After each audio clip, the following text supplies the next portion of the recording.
성부와 성자와 성령의 이름으로 아멘. 현존의 기쁜 소식, 분별의 폭력으로 전환되어지는 과정. 인간의 의식은 세계를 이해하기 위해 끊임없이 기준을 만들어 왔습니다. 무엇이 옳고 무엇이 그른지, 무엇이 아름답고 무엇이 추한지, 무엇이 정상이고 무엇이 비정상인지를 판단하는 기준, 선악 미추의 기준들이 있었습니다. 이런 기준은 처음에는 삶을 안정시키고 혼란을 줄이기 위한 도구로 사용되고 작동되었습니다. 그러나 그 기준이 절대화되기 시작하면서 그건 더 이상 삶을 돕는 도구가 아니라 삶을 제한하는 권력이 된 것입니다. 분별심은 단순한 생각의 기능을 넘어 서기 시작합니다. 그것은 세계를 통제하려는 의지와 결합될 때 사회적 규범이 되고 더 나아가 타인을 규정하고 억압하는 힘으로 작동하게 된 것입니다. 인간은 더 이상 현실을 있는 그대로 보지 못하게 되었고 자신이 만든 기준에 맞추어 현실을 재단하게 되었습니다. 그리고 그 기준에 맞지 않는 것은 수정되거나 배제되거나 교정되어야 할 대상으로 전락하게 됩니다. 이때 분별은 단순한 인식이 아니라 폭력으로 전환됩니다. 왜냐하면 그것은 존재를 있는 그대로 인정하는 것이 아니라 특정한 틀에 맞도록 변형을 요구하기 때문입니다. 현대사는 이러한 분별의 폭력이 아주 다양한 형태로 드러나는 장이기도 합니다. 그 중에 하나가 외모에 대한 기준입니다. 사회는 오랫동안 예쁜 얼굴과 잘생긴 얼굴이라고 하는 하나의 보이지 않는 기준을 만들어 왔습니다. 작은 얼굴, 대칭적인 이목구비, 특정한 비율과 형태가 아름다움의 표준으로 제시된 것입니다. 그리고 그 기준에 맞추기 위해 사람들은 자신의 얼굴을 변화시키는 선택을 하기도 합니다. 성형수술이라고 하는 현상이 바로 그렇습니다. 성형수술은 단순히 미적 선택의 문제가 아니라 분별이 신체에까지 개입하는 방식의 극단적 표현이라고 말할 수 있습니다.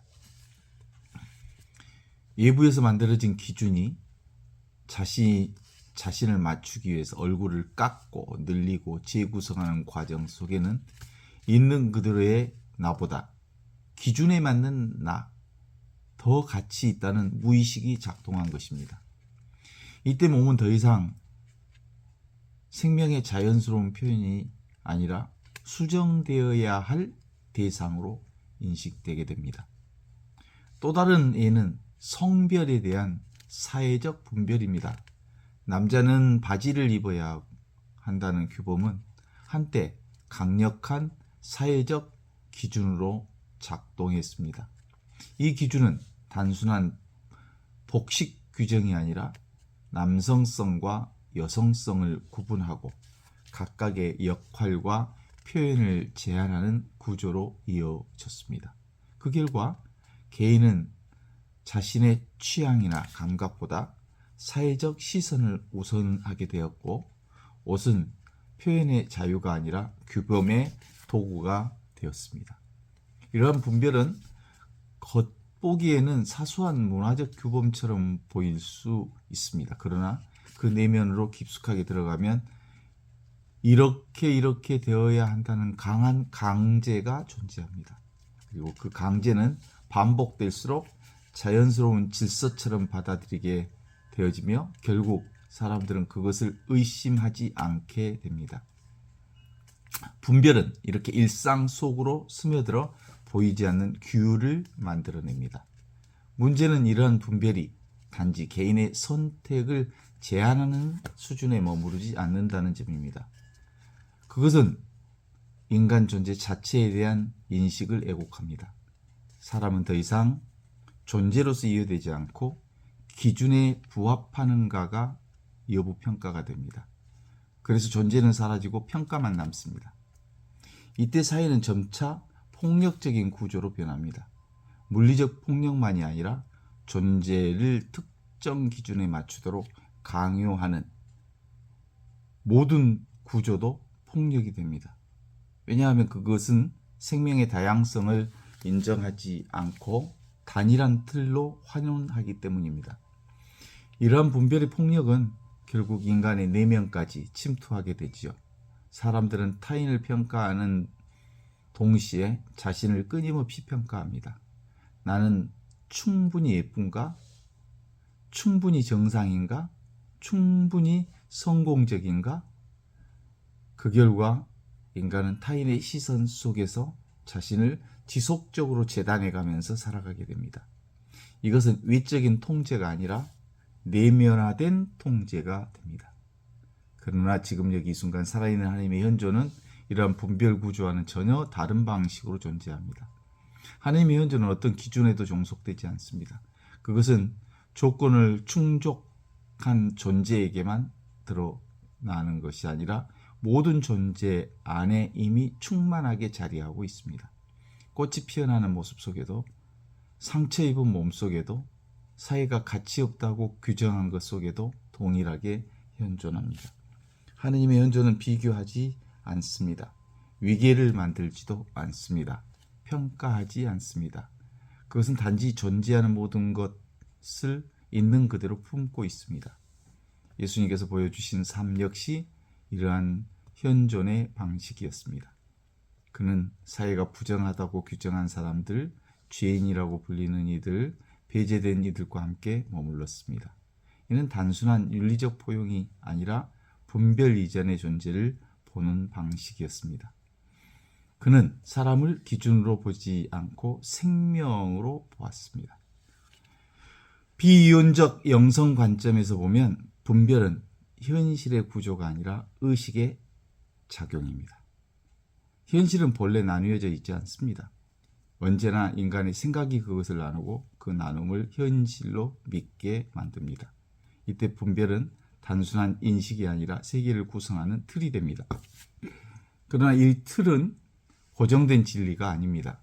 그것은 인간 의식이 만들어낸 해석일 뿐이죠. 따라서 그것을 내려놓을 수 있는 것입니다. 분별이 약화될수록 세계는 점점 단순해지는 것이 아니라 오히려 더 깊고 풍요하게 드러납니다. 왜냐하면 더 이상 제한된 기준으로 세계를 재단하지 않기 때문입니다. 현존은 이런 분별의 해체 속에서 드러납니다. 판단이 멈추는 순간 세계는 처음으로 있는 그대로의 모습을 드러냅니다. 그때 우리는 깨닫게 됩니다. 우리가 폭력으로 여겼던 것의 많은 부분이 사실은 기준이 만든 그림자였다고. 성형수술의 문제는 단순히 의학적이거나 미학적인 문제가 아니라 존재를 기준으로 환원하는 분별의 문제입니다. 복식 규범 역시 단순한 문화적 차이가 아니라 자유로운 표현을 제한하는 분별의 구조입니다. 이 모든 것은 하나의 동일한 뿌리를 가집니다. 존재를 있는 그대로 보지 않고 기준을 통해 보려 합니다.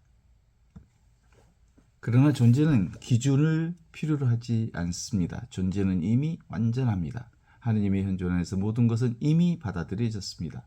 더해져야 할 것도 수정되어야 할 것도 없습니다. 단지 그것을 가리는 생각이 있을 뿐입니다. 따라서 영성의 길은 새로운 기준을 만드는 게 아닙니다. 더 정교한 판단 체계를 구축하는 것도 아닙니다. 오히려 그 반대입니다. 이미 만들어진 모든 기준틀을 내려놓고 존재를 다시 보는 것입니다. 그때 비로소 우리는 이해하게 됩니다. 하느님은 이상적인 형태 속에만 계시는 것이 아니라 우리가 부정하고 배제했던 모든 생명 속에서도 동일하게 살아계신다는 사실을요. 그리고 그 현존 앞에서는 더 이상 아름다움과 추함, 정상과 비정상, 성과 속의 경계조차 절대적인 것이 될 수 없다는 사실을요. 지금 여기 이 순간 살아있는 하나님의 현존은 언제나 분별 이전에 있습니다. 그리고 우리가 분별을 내려놓는 순간 세계는 처음으로 그 본래 모습, 본래 얼굴을 드러내기 시작합니다.